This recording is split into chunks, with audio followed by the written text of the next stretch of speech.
le le le le le le le le le le le le le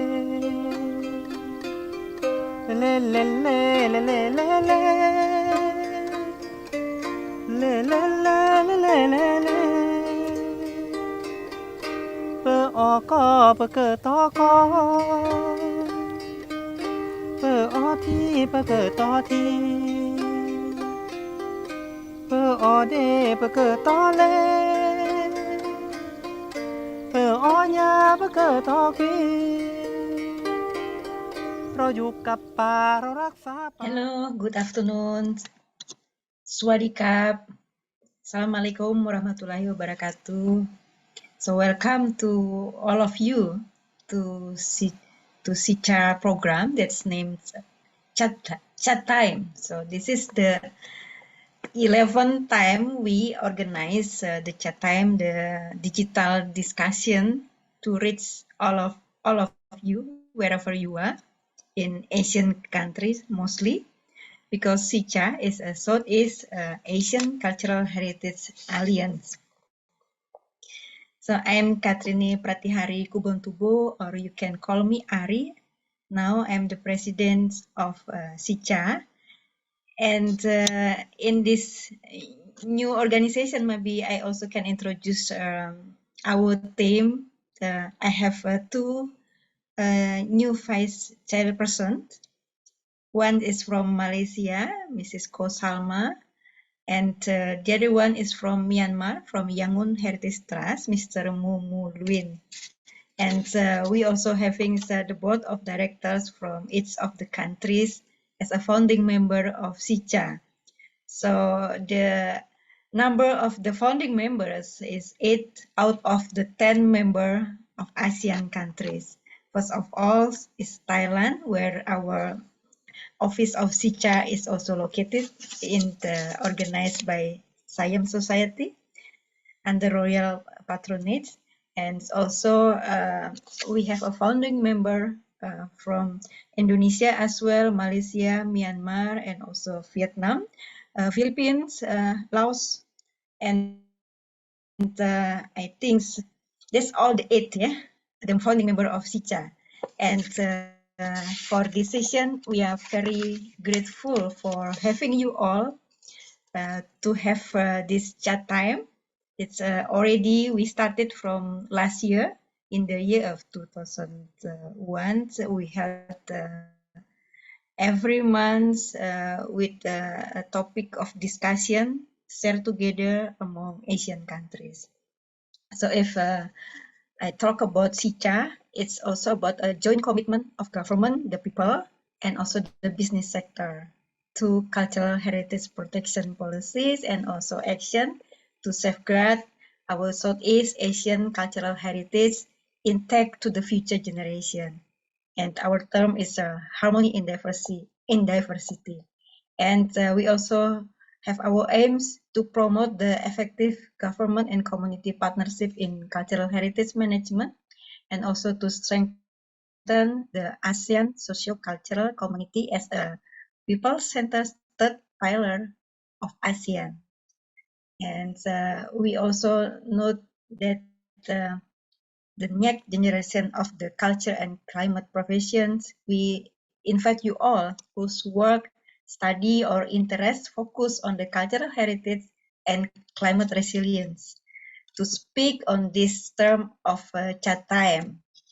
And this is also our warming session before the next year on 2023.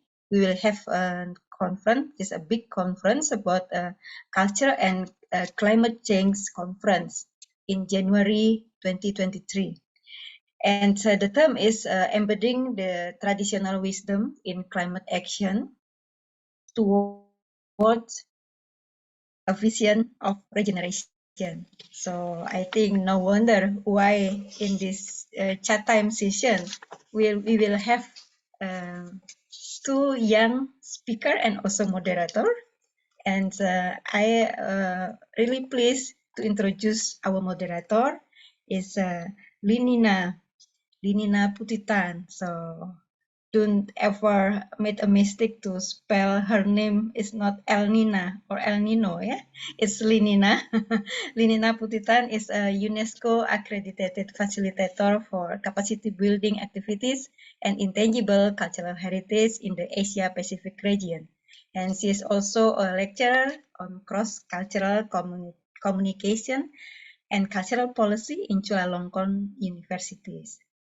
So her interest and also work experience is related to intangible cultural heritage and sustainable development, also education and community-based safeguarding.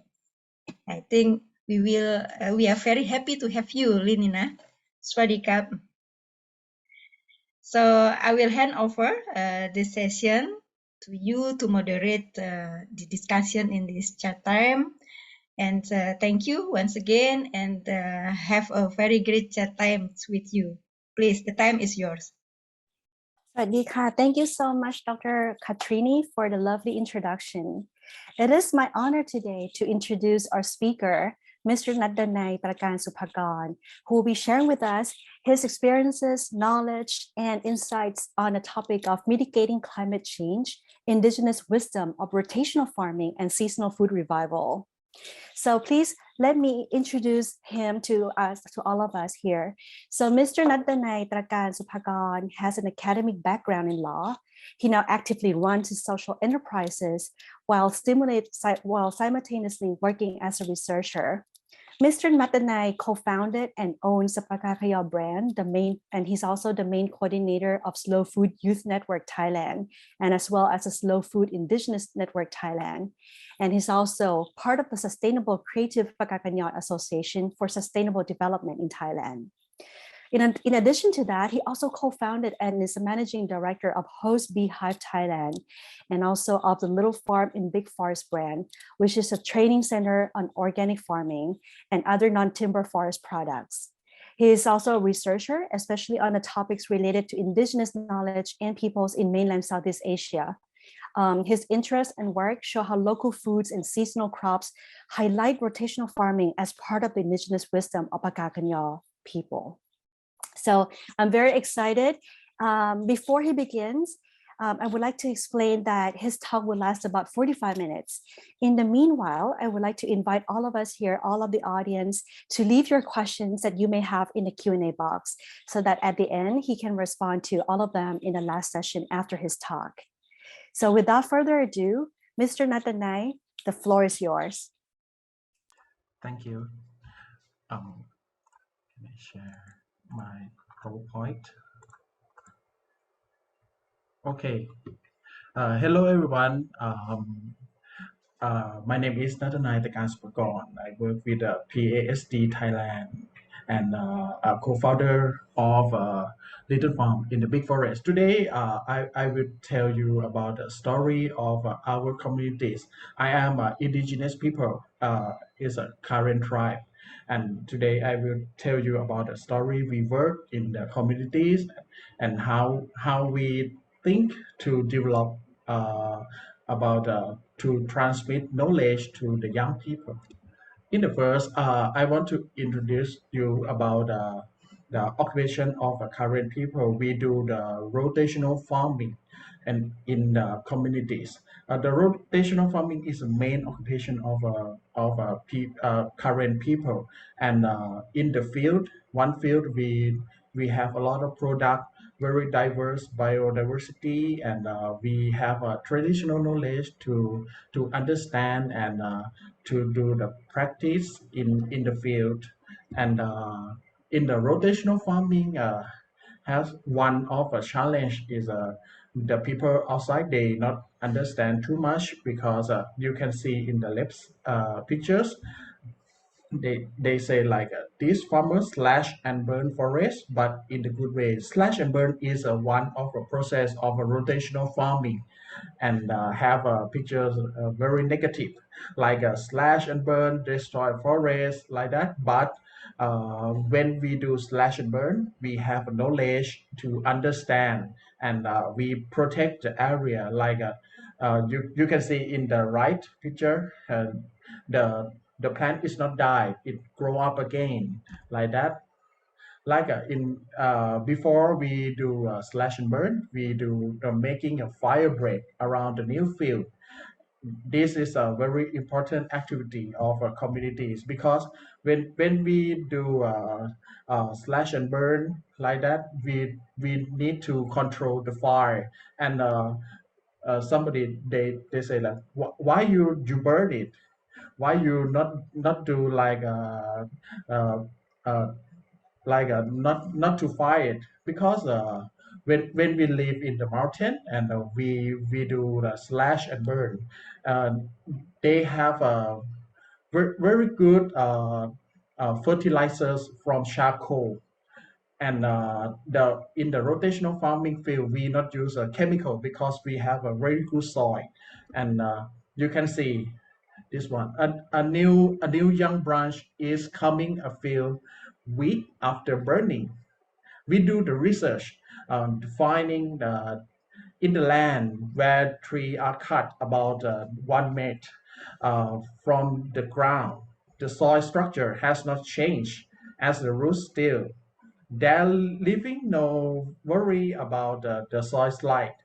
One of the proof is that after around 1 or 2 months of the burning, the tree has not died, but it will grow again and quickly grow up like that.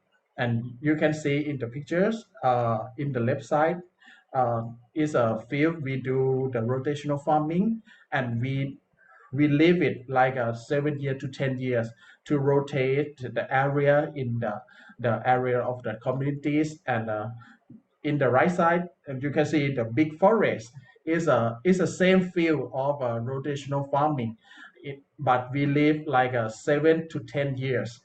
And this is our traditional knowledge to learning about to understand the forest cycle.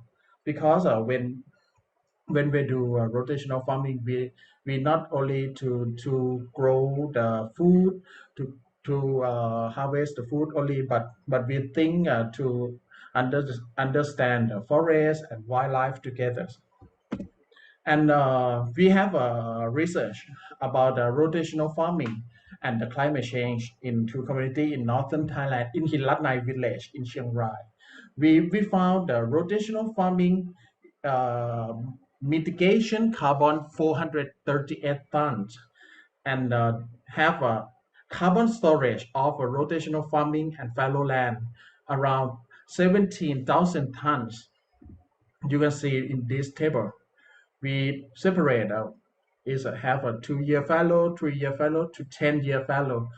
Every year of area have a carbon storage more than carbon emission.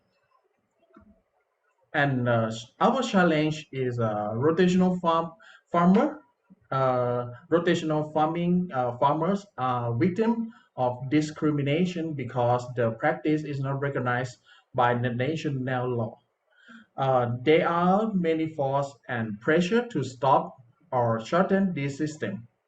And three is some project of the government, the company force the community change to land use into permanent land use to promote the crash crop. And some of practical regulation of ministry to prohibit burning in the northern Thailand. um, this in five is very important for us, is transfer knowledge to and practice to young people. This is very important. And six, the last one is maybe need the research and multi-stakeholder participation action research on rotational farming.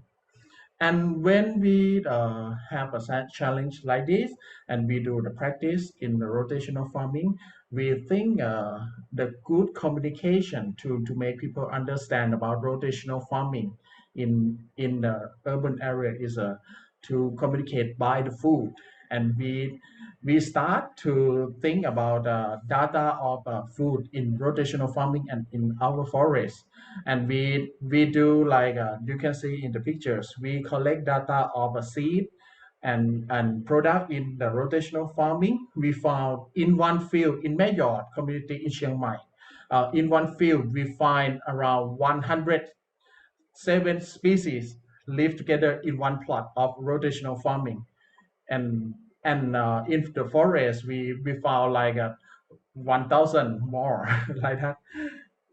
And we not only stop in the data, but we do like a mapping of a food to see and to see about taste, about the time to grow like that, and do the survey with the people in the communities.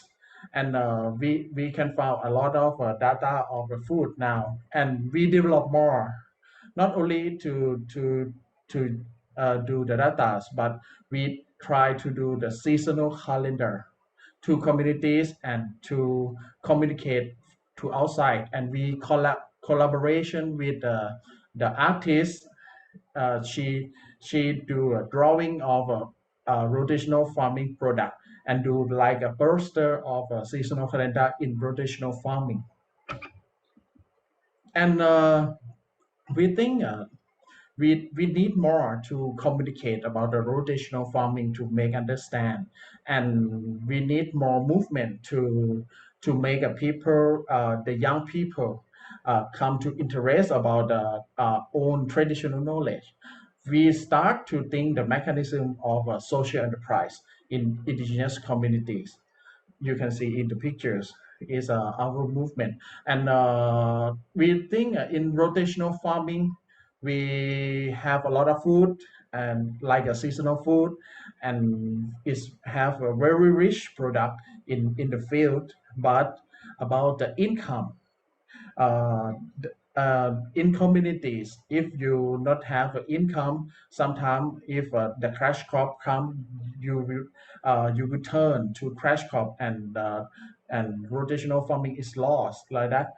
We start to think like that to make a rotational farming can increase the income for communities, but to think in a balanced way, not do the business like to only to sell product to make profit, but every mindset of to do business we based on a traditional knowledge. And how we decide the social enterprise in the communities. In the first, we start to create structures and activity of a social enterprise in community based on traditional knowledge and wisdom.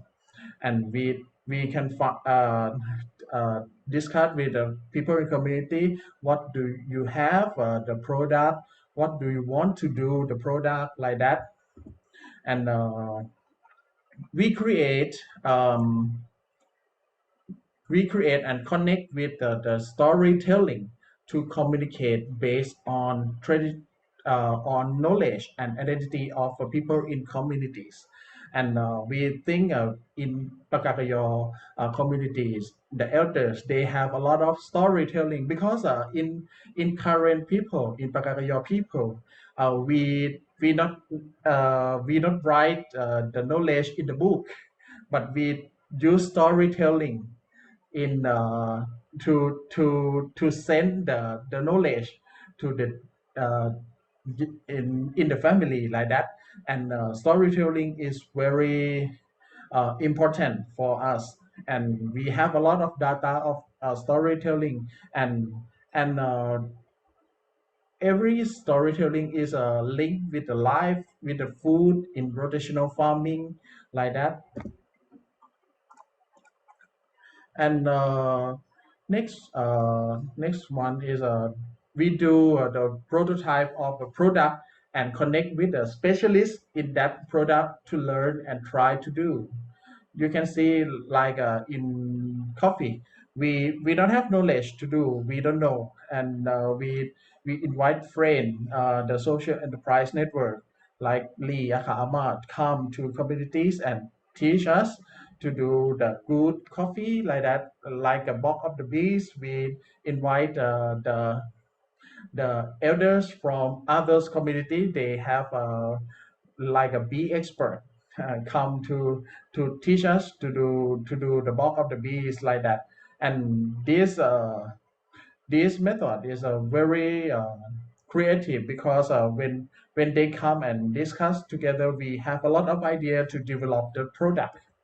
And like in Mayon communities, they have a lot of dry chili, you can see in the pictures, and they have a lot of herb. They dry it, and they do like a rice chili powder, but not only to do the one taste, but they do like a seasonal rice chili powder.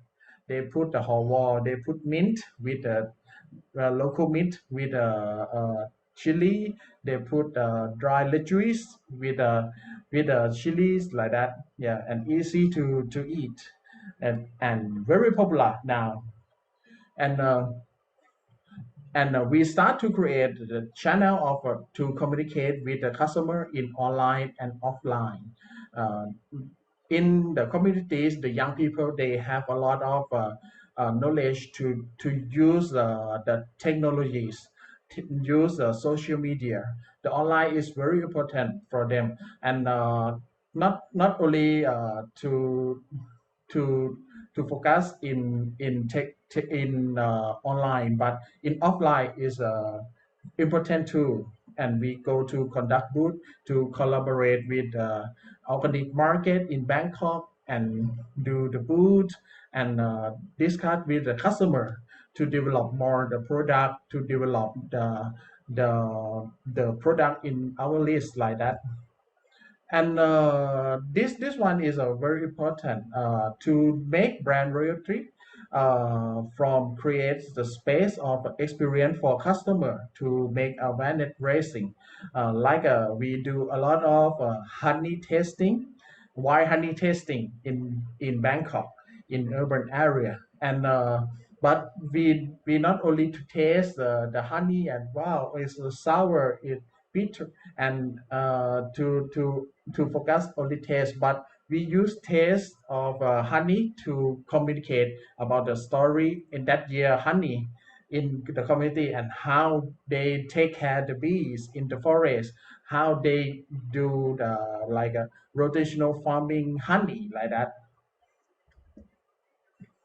Like in this slide is a rotational farming workshop. We open to do the workshop and have 20 people from in Thailand and come, and very diverse occupation in participant, because of they have like an artist, designer, they have a chef, they have a student, they have a university, government come together and learning together, go to the field with our knowledge holder in the communities and discuss to do a seasonal calendar, to do a sensory of a rotational farming, and design the product together with the people in community like that. Uh, we have a lot of idea in this workshop, because from in the participant side, they get a lot of experience, a lot of new experience. But from communities, we think it's important because they have a lot of idea from participants to develop more of a movement and product like that. Like rice chili powder is a idea from rotational farming workshop like that. And this one we invite the professional chef like 20 people come to communities and live with community like a week to learning how to cook in the Pgakenyaw traditional, how to harvest the product like that.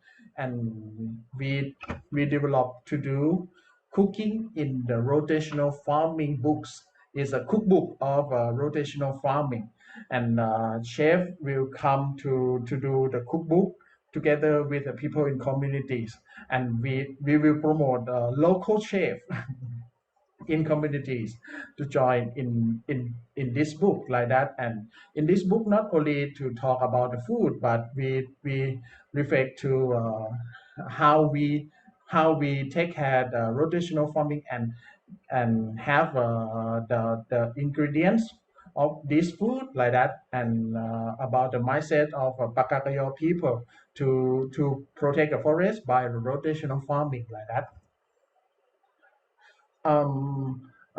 This one is a we collaboration with the partner to make a strong content to communication. We have a social enterprise network to understand us and need to collaborate in the product in the space in Bangkok and others province like that. I want to tell you about the story of honey.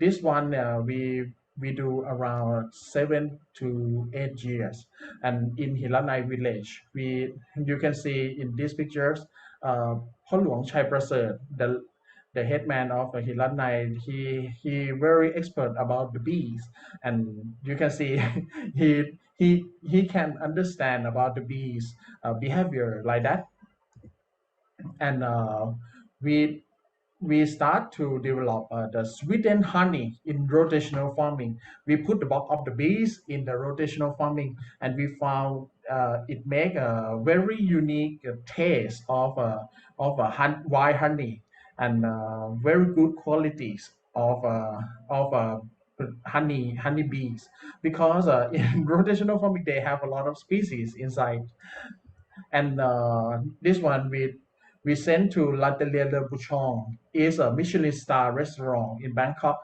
and they use our honey to do one of this dessert dish, and the chef they they communicate about the Hilanai story and rotational farming in from this dish to the customer like that. And about the marketing, when we talk about the community enterprise, the marketing is very difficult. But because in community they have a very limited the product, not like a mainstream product like that, and they have like a seasonal product like that. Very difficult to communicate to customer like that. We use the pre-order marketing based on seasonal mechanism to do the marketing, and I think the customer they very exciting because they not only to eat our food, but they understand about our seasonal too. And this one when we do we talk about the rotational farming, some of community they lost rotational farming and they turn to do the cash crop uh, around like 10 years like that, and they lost all of seed like that and area to do the rotational farming, and they have only garden it like in Khun Pat in my hometown in Khun Pat in Chiang Mai. But we think we want to recover the mindset of rotational farming in that communities. We have a garden and we separate the area like a 7 area like in rotational farming, and we do like a rotational farming small plot in the garden, and we and the community like Pgakenyaw in Hilanai they do 100% rotational farming. They share the seed for us and recover about the local seed, and you can see this we have rice with banana trees. The rotational farming have avocados with the rice like that, and we can recover a lot of local species. And now we rotate. Now this year is year 3 of a rotational farming small plot. It have a very good product inside. This one is a product from rotational farming small plot. It's very diverse. And when we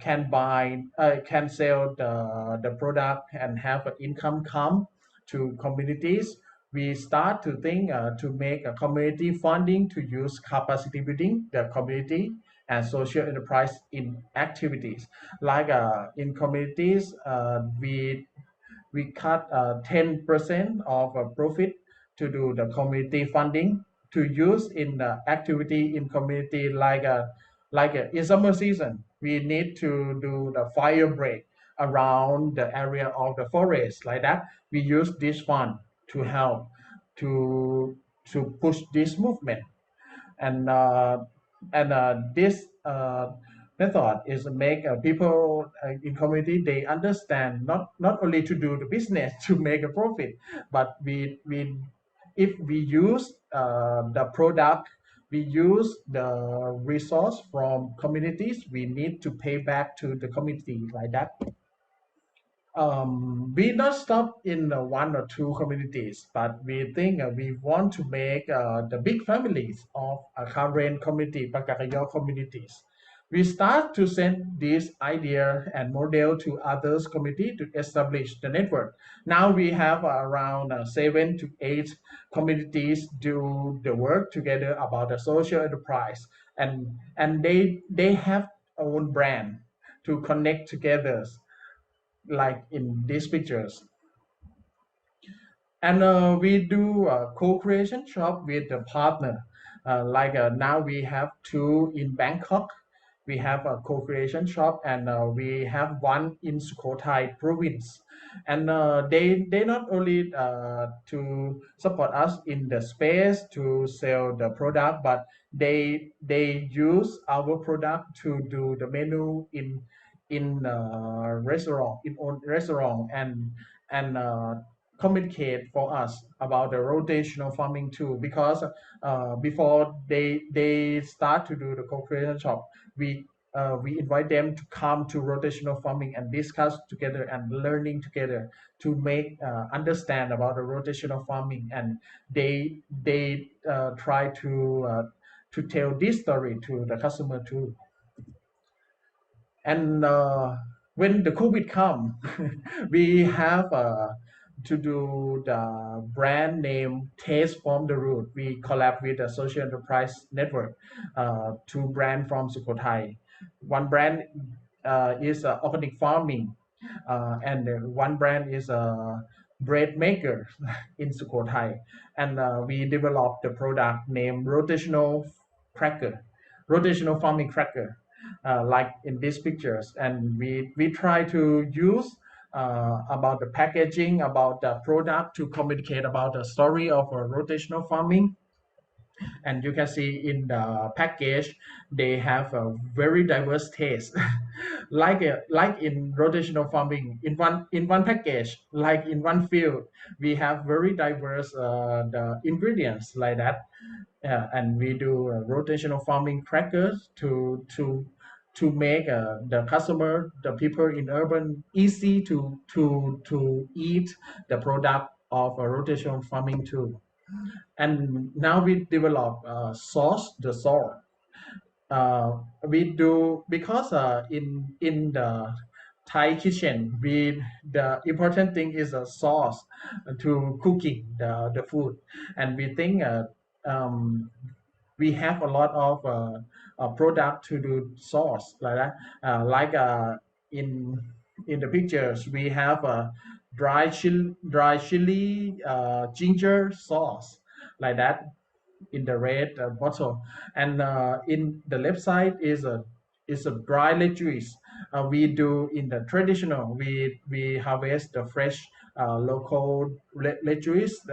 When we eat fresh, is taste look like wasabi, and we put in the bamboo and put hot water and ferment it like 7 days and take it out to dry it.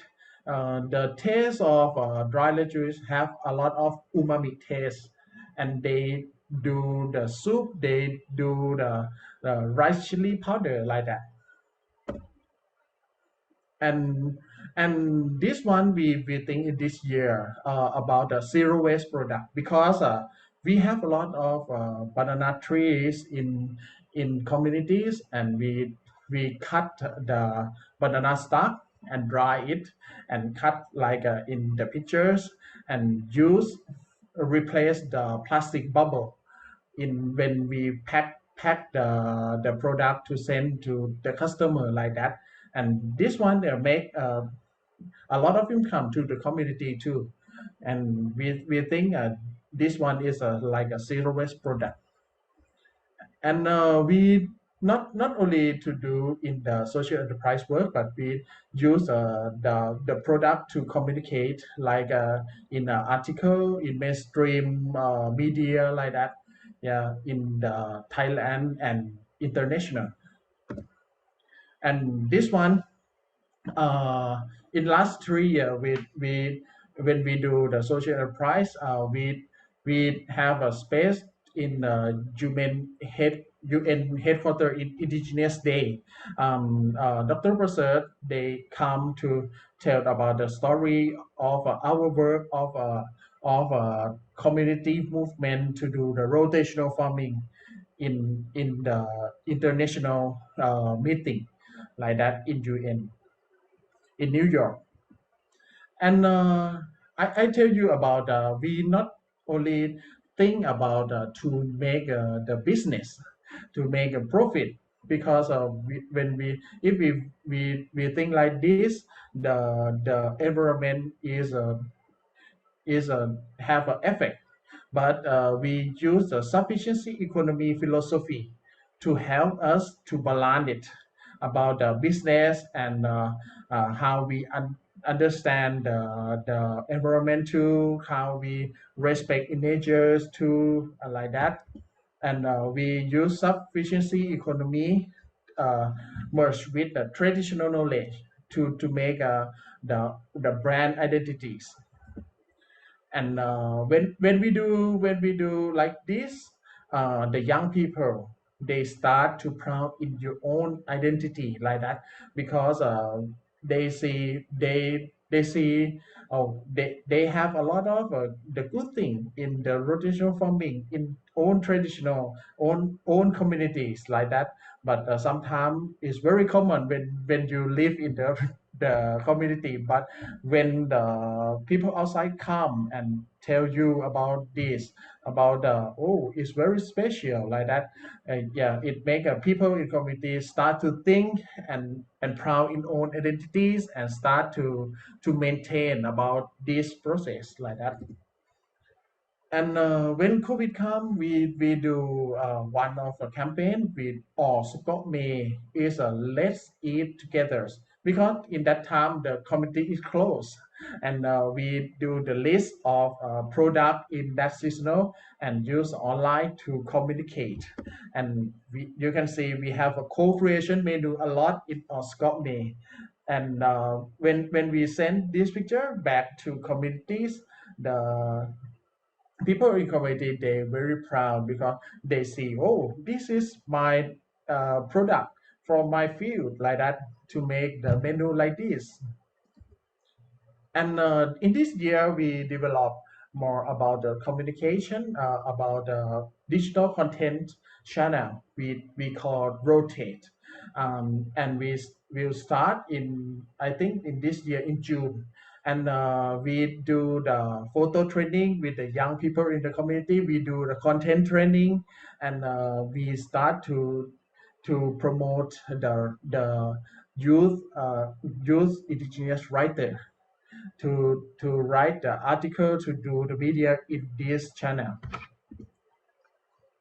And the important thing is a space to transmit knowledge from the elder to young people. This is very important. And we start to do in school. This one is a Kunmin school. They have like a local curriculum. The children in this school, they learn in the mainstream curriculum, and they create the local curriculum too. And in local curriculum, they invite the people, the elders, the knowledge holders in the communities to study, to teach about traditional knowledge, to teach about how we do the rotational farming, how we live in the forest, how we understand the forest, like that, and have a lot of data of traditional knowledge in this curriculum.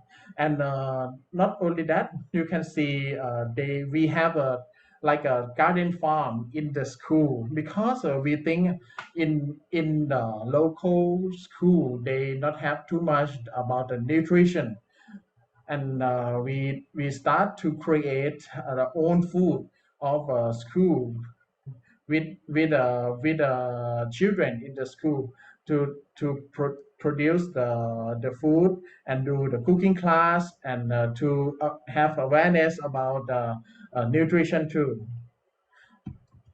And we do the Let's Go Back Home cartoon projects. This one we collaborate with AIPP to do the cartoon. And in this one is a story for Mayor, and we create the character from the real people in the communities, like in the pictures, like that. And this process is make very good education from for the children in the school, because they know they know the characters in this cartoon book, and they're very exciting, and they want to active to learning about this cartoon books. And this cartoon book is tell a story about the rotational farming cycle, how we think, how we do the livelihood, like that, in the communities. And in that side is about communication work, but we start in not only to do the communication to urban, but we start to do in the policy level. This one is we do the community-based land use mapping and sustainable management planning to do the zoning of agriculture, forests, to separate the sacred site, and we have a training of a GIS mapping with people in communities, and people in community will go to spot the GIS mapping by themselves, and have a local government come to join, and have NGOs, organization come to help about this process. We do together, and we discuss a lot, and work and we get like a GS mapping of Pgakenyaw communities. You can see we have a mapping, and we have a customary law too, and we have a space to sign to recognize the space, and we do the campaigning of for the recognition of a district level in this festival. Like this, the prefect of a metro in Mae Hong Son, they come to sign to recognize about the GS mapping, because we do with the government in the start of the process, and we discuss a lot. And you can see have a community level, have a organization, the NGO organization, have a university, have a GISDA, like that, have a government side to come to join together, and okay, we will use this GS mapping together, like that. And in our movement, we have in current communities, we have a cabinet resolution to recover uh, to recovery livelihood of current people.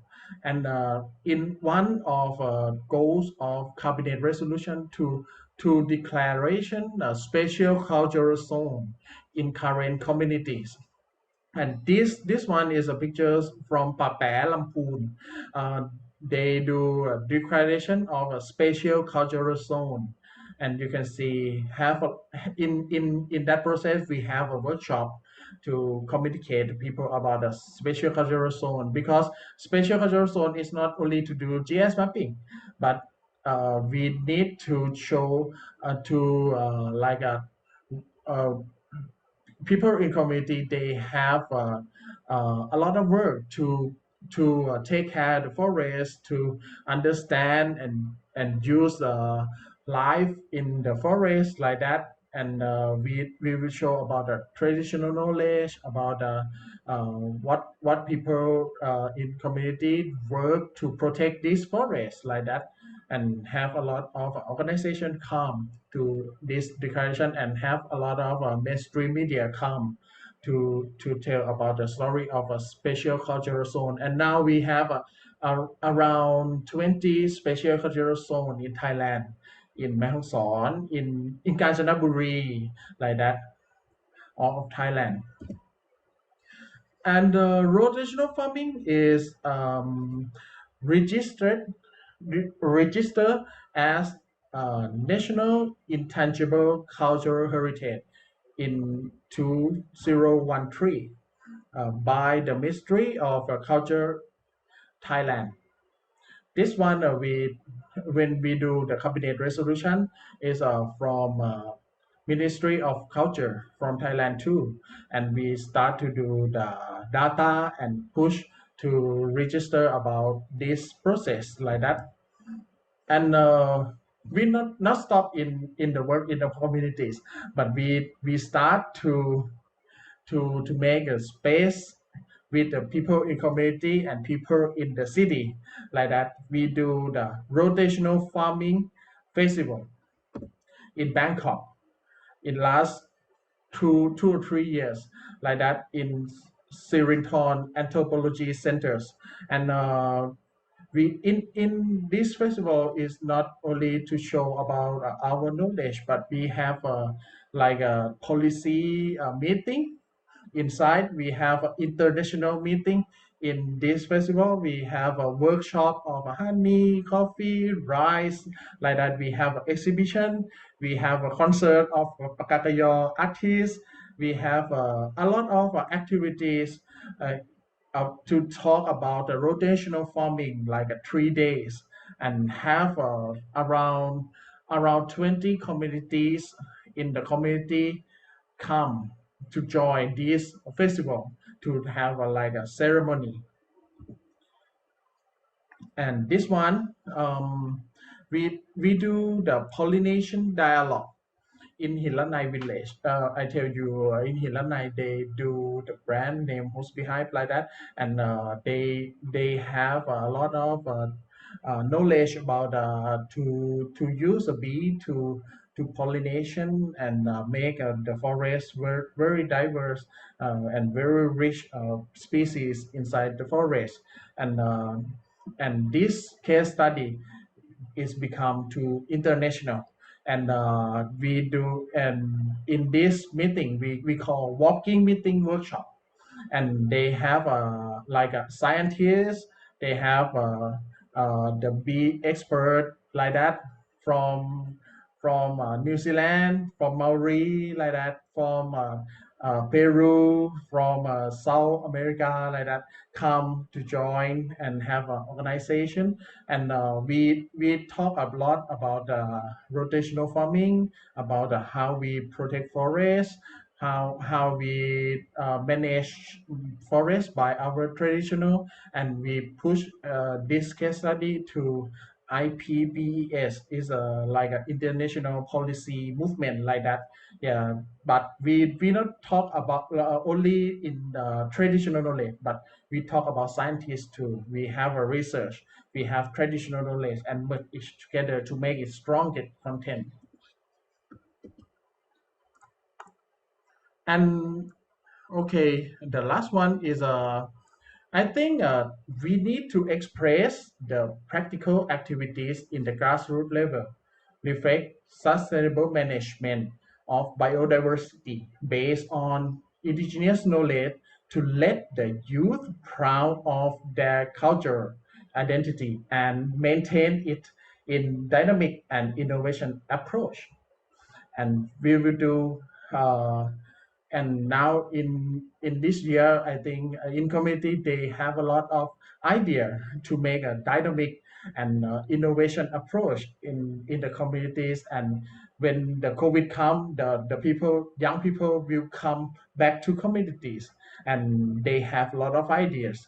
And I think in community they're very strong because they have a knowledge holder to support about traditional knowledge, and have a movement of young people to merge together, like that. Thank you. Tablet. Thank you so much, Mr. Nutdanai, for your wonderful and super inspiring presentation and talk. So we have learned so much about from the stories that you have shared from within your community, presenting how your way of life is deeply interrelated to the current rotational farming, and how the rotational farming is such an important component and manifestation of the values and belief system within the current community.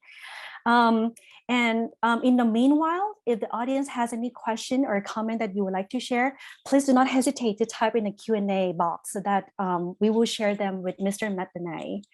And Mr. Nutdanai, I think your talk and the case, your talk can serve as a case study for all of us, for many ethnic groups, and for many people all around the world to learn about, the multi-level and multi-layered ways to safeguard your intangible cultural heritage, which is, a comprehensive system of way of life.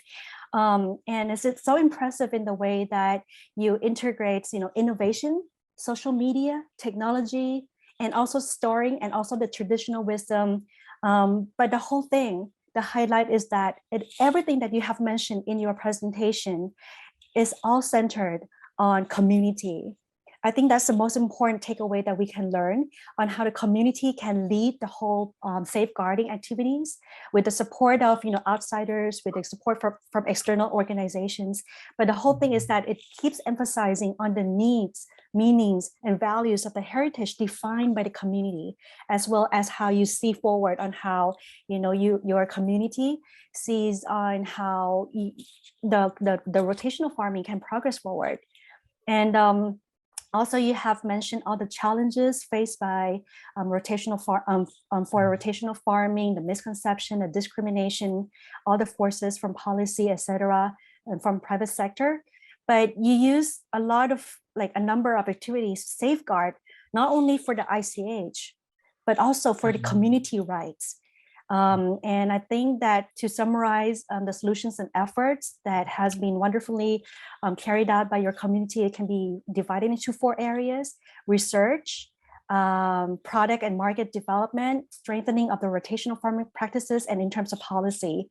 So it's so inspiring that you have your community and your group has covered a very comprehensive view and dimension to safeguarding, and using storytelling as a basis to communicate within your community and to the outsiders as well. So I would like to congratulate and commend you on this wonderful story that you have shared with us, which can serve as a case study. And also it has embraced so many dimensions of sustainable development, which is now one of the main topics that the world is talking about in terms of climate action, natural conservation, economic development and livelihoods of the community, genders, life and lifelong learning skills, peace, and responsible production and consumption. So very interesting. And I think in terms of our program is called SEACHA, Cha mean tea. But after listening to your presentation, I heard about coffee as well. So we might have Sea Coffee talk about this as well. Okay, so now I would like to share the questions from the floor with you. So a question from Valerie Suwansiri. The question is, does traditional rotational farming make use of animal manure for fertilizer? And is there knowledge of composting? Sorry, again, please. Yes, that's the traditional rotational farming make use of the animal manure, like the products from animal for fertilizer. And is there knowledge of composting on how to make natural fertilizer? I tell in the presentation about slash and burn first. We make like a charcoal is a very best fertilizers, and we have one of knowledge.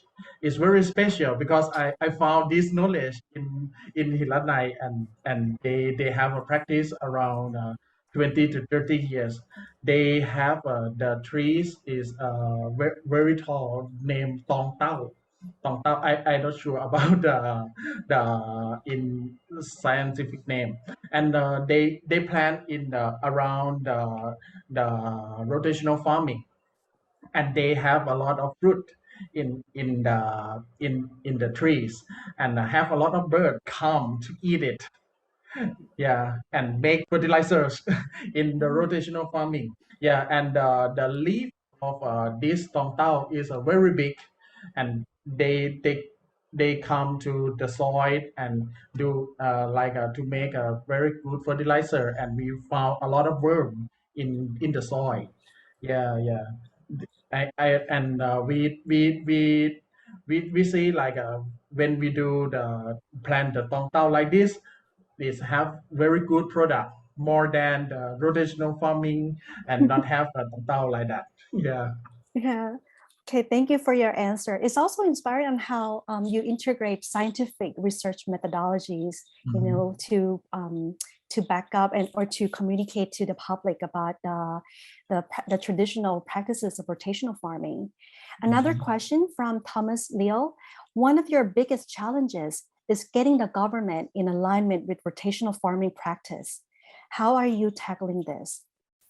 I think about challenge about to need to make the government understand about this.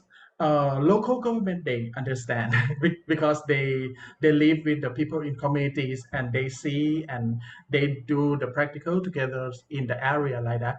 But about we talk about the law because when we start to read the law, is not understand too much about this practice in the community, but we use a lot of communication to make the people in the urban area start to talk about the topic of rotational farming, like a rotational festival like that, and we push in the policy of international too.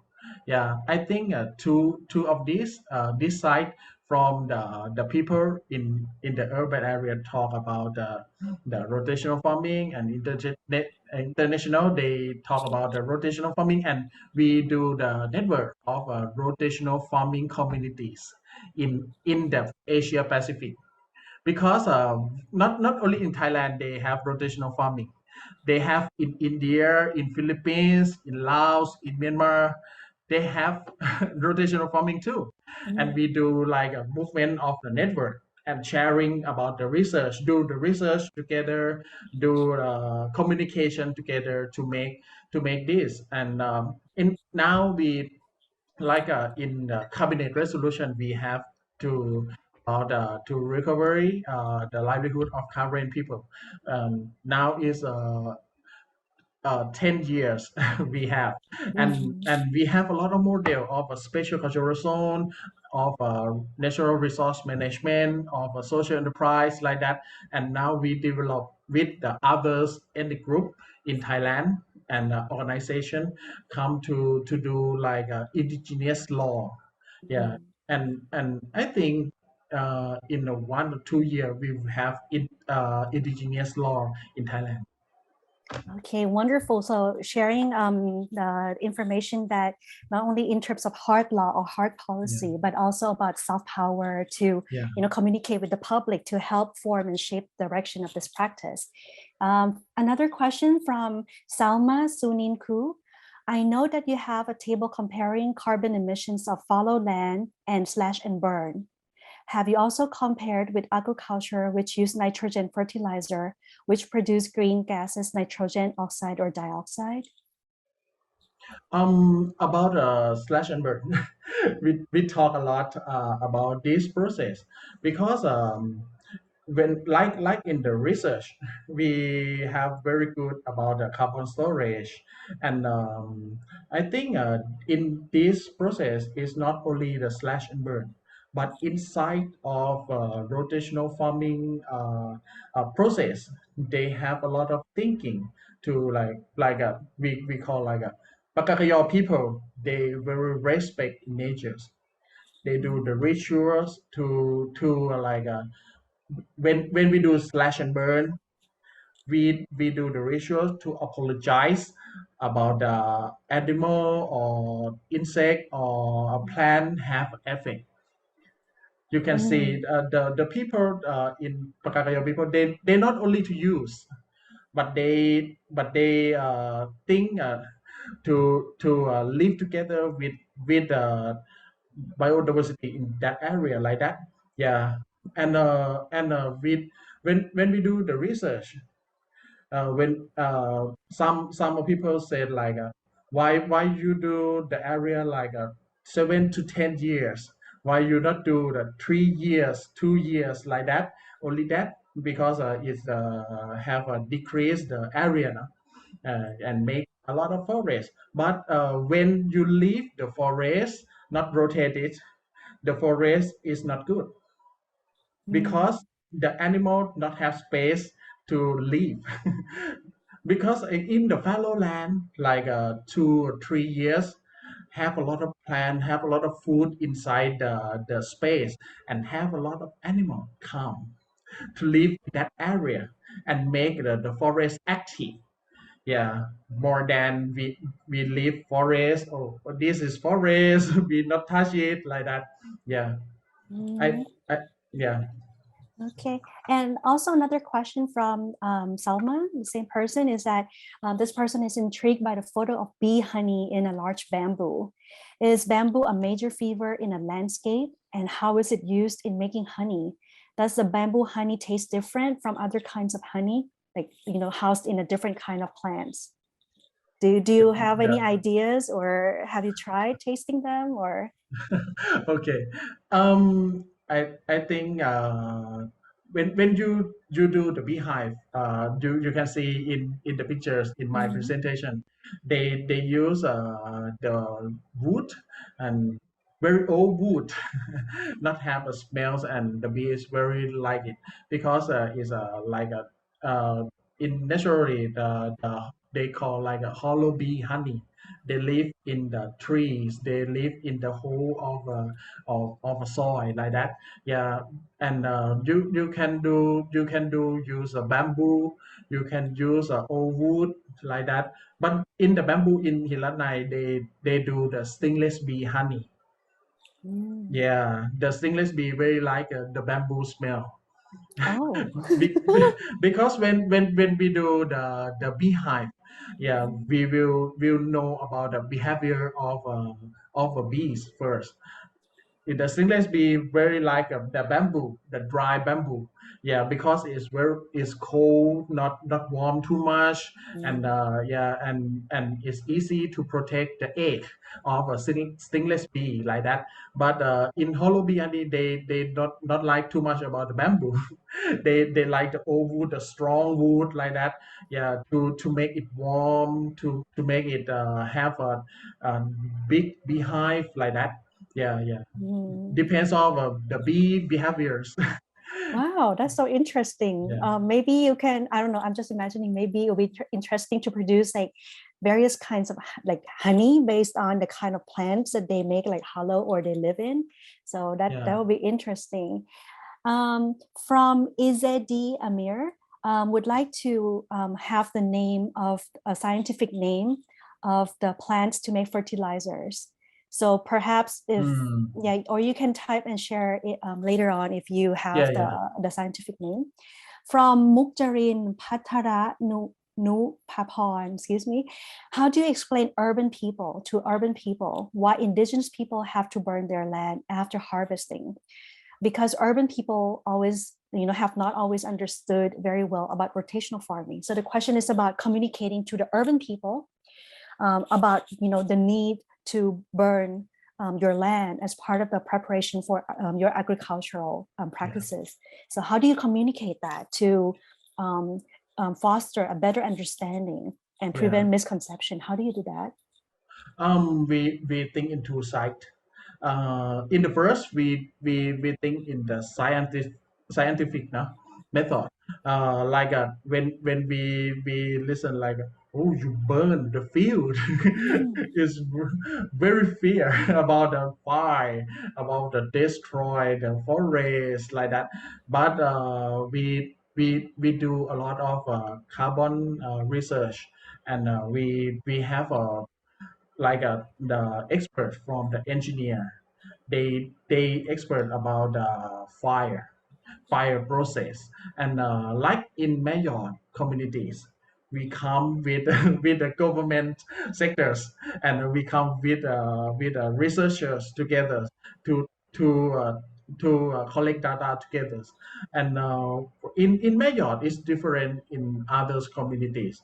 They in others you can see is a very small plot, like a one family one plot in rotational farming. But in Mayotte they don't have space too much. They do like a 40 household do the one field, the big field. Yeah, in the rotational farming is a very different. And they start to burn in afternoon. And I talk with the leaders. They they prepare before, when they burn, like they do the fire break. They talk with the elders, because when we burn, we not only, oh, I free this day, I burn it. No, but but the people in community, they see the natures, like in the knowledge holders, the elders, they talk like they listen from one kind of cricket sound. Mhm. Yeah, it is a, and if you listen this sound, you can start to burn it, because the cricket is like indicators of the trees. Yeah, Mm, the tree is very dry, and the cricket come and sound it like that. Yeah, and we start to burn it like that in in the field. And in Mayor, very big space, we use only 15 minutes to burn. Yeah, and the mm, smoke is go down and gone like that. Yeah, because mm, we use a fire, is the way of five to it become come together like that. Yeah, mm. and the fire is gone very well like that. I Yeah, see. So it's actually a well planned and well prepared step and process, and yeah. and combining the use of traditional knowledge in learning about the right time to do it. And another part is that you back it up with scientific research to Yeah. demonstrate that actually the impacts is not comparable to cash crop kind of burning, which is slash and burn. So, and with the right knowledge and way to do it, it's actually the fires well controlled, and it happens and finishes very fast, right? Instead of like prolonged forever and Mhm. ever. And you mentioned about also building the fire breaks or the barricades. Mhm. Can you please explain a little bit about why this is such an important part of your agricultural practice? What does it mean, and what do you have to do in terms of building the fire breaks? What are they? Maybe to some of the Mhm. audience who are not familiar with this term. Because when we do the fire break in the summer season, not only in the field, but we do around the forest area in the communities, to do the fire breaks like a way, to clear the dry the leaf of the tree, and do like a road in the fire break. Because if the fire come is not cross this fire break. Mhm. Yeah, Mhm. and this fire break will protect and control the fire is not go out to other forests. Mhm. If because if you don't do fire break, the fire is go around the field like that. Yeah, Oh, and the whole mountain is gone. yeah. I see. And it's actually a concerted effort, right, for the whole community. I think I recall seeing some pictures of how the Karen people, along with other ethnic groups in the area, join forces together to do this. So, can you share some of the details about that, like how large is the group in doing the building the fire breaks?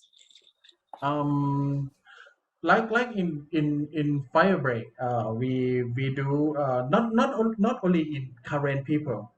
I think in the ethnic group and local communities live with the forest, they do the fire break is very important for them. Mm.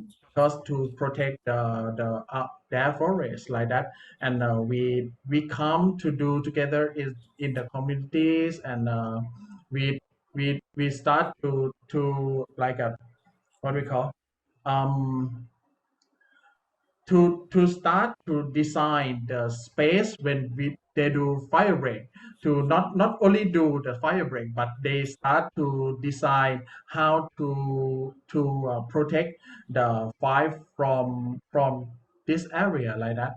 What we call to do have a gallon of water like a checkpoint, and have the space of a little house, bamboo house, to see, and like a security of the forest. And the young people will come and see, and report to people in community too. Yeah. Okay, so my last question for today is that when we talk about climate change, which is a global issue, everybody's experiencing it. So can you please share your insights and information on how the current rotational farming can help us to handle or tackle or respond to climate change? I think when we talk about climate change, it's very worldwide problem. It's very far for us, but I think the current people, they say like when we do the traditional like rotational farming, we respect in natures, we understand the seasonal. Yeah, we not fear about the climate change, because we are the little people in the world.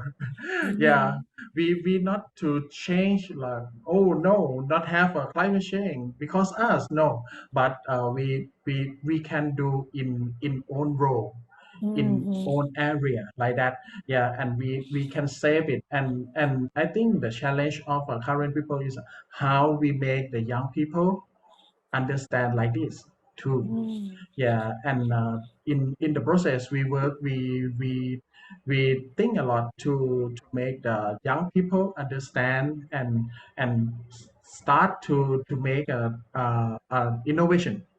Yeah, with the traditional knowledge, like in Papaya communities, they do a fire break, and they have a gallon, and in the space of fire break like that, they have like a sprinkle, they have to protect the forest. Is all of this is a innovation for them.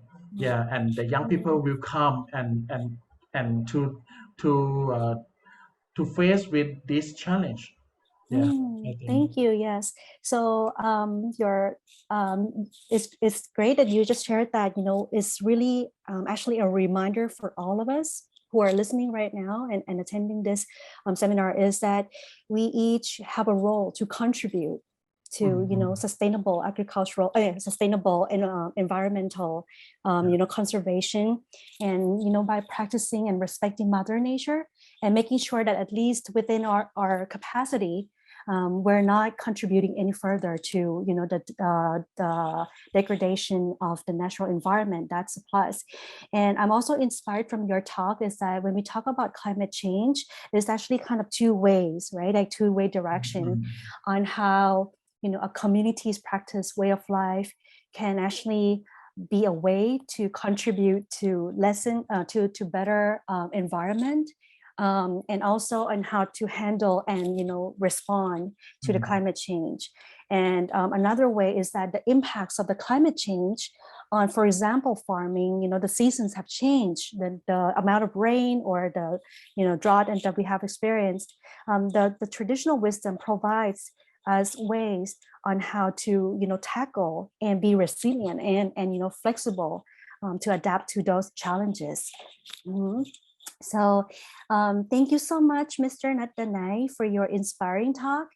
We have learned so much about the ways that your community has joint efforts in contributing to the safeguarding and sustainability of the heritage, but also beyond just within your community and transcend to other communities as well. And especially when we're talking about natural environment, it's just not talking about one group of people who owns the environment. Actually, we all, part of the nature and the natural environment. So thank you so much for sharing such inspiring talks on how the current indigenous knowledge and way of life, especially, integrating creativity, contemporary methods, and scientific research have shown such, commendable methods on how many communities from all around the world can learn from your case study.